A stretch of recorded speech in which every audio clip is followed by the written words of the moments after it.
Hi friends, welcome to Nallathor Veenai channel. இந்த வீடியோல காரப்பொரி எப்படி பண்றதுன்னு பார்க்கலாம். இந்த பூஜை நாட்கள்ல எல்லார் வீட்லயுமே பொரி இருக்கும். சோ ஒரு தடவை இப்படி ட்ரை பண்ணி பாருங்க. இப்போ ஸ்டவ்ல ஒரு கடாய் வச்சு ஸ்டவ் ஆன் பண்ணிக்கலாம். கடாய் சூடானதும் அதுல ஒரு ஸ்பூன் போல எண்ணெய் சேர்த்துக்கலாம். எண்ணெய் சூடானதும் அரை ஸ்பூன் கடுகு சேர்த்து நல்லா பொரிய விடலாம். இப்போ ஒரு பல் பூண்டை குட்டி குட்டியாக கட் பண்ணி வச்சுருக்கேன், அதை சேர்த்துக்கலாம். அது கூடவே ஒரு வரமிளகாய், கொஞ்சமாக கருவேப்பிலை இலையை சேர்த்து நல்லா வதக்கி விடலாம்.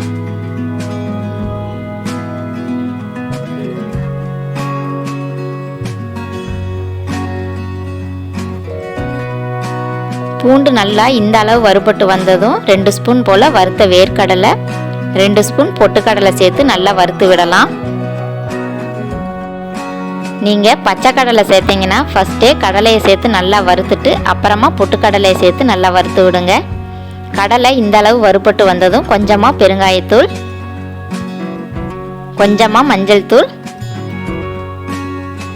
1/4 ஸ்பூன் போல் மிளகாய்த்தூள் சேர்த்துக்கலாம். உங்களோட காரத்துக்கேற்ப கூடவோ குறையவோ மிளகாய்த்தூள் சேர்த்துக்கோங்க. இதுவே நல்ல காரமாக தான் இருக்கும். இப்போ இதையெல்லாம் ஒன்று சேர்ந்து வர்ற மாதிரி நல்லா மிக்ஸ் பண்ணி விட்டுக்கலாம். இது கூடவே கொஞ்சமாக உப்பு சேர்த்து நல்லா மிக்ஸ் பண்ணி விட்டுக்கலாம். ஆல்ரெடி பொரியில் உப்பு இருக்கும், ஸோ இந்த கடலைக்கு மட்டும் கொஞ்சமாக உப்பு சேர்த்து மிக்ஸ் பண்ணி விட்டுக்கோங்க. அடுப்பை லோ ஃப்ளேம்லேயே வச்சு நல்லா மிக்ஸ் பண்ணி விடுங்க. இப்போது 2 கப் போல் பொரி சேர்த்துக்கலாம்.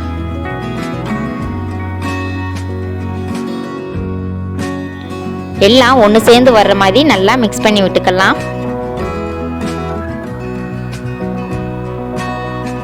காரப்பொரி ரெடி ஆயிட்டு அப்படின்றத எப்படி கண்டுபிடிக்கலாம்னா, ஒரே ஒரு பொரியை கையால் எடுத்து நல்லா நசுக்கி பாருங்க. அது அழகா இந்த மாதிரி மாவா வந்ததுன்னா காரப்பொரி ரெடி ஆயிடுச்சுன்னு அர்த்தம். இப்போ ஸ்டவ் ஆஃப் பண்ணிக்கலாம். இதே மாதிரி காரப்பொரியை நீங்களும் ட்ரை பண்ணி பாருங்க. இந்த வீடியோ உங்களுக்கு பிடிச்சதுன்னா லைக் பண்ணுங்க, ஷேர் பண்ணுங்க. மறக்காம நல்லதொரு வீணை சேனலுக்கு சப்ஸ்கிரைப் பண்ணுங்க. கூடவே அந்த பெல் ஐக்கானை கிளிக் பண்ணுங்க. தேங்க்யூ.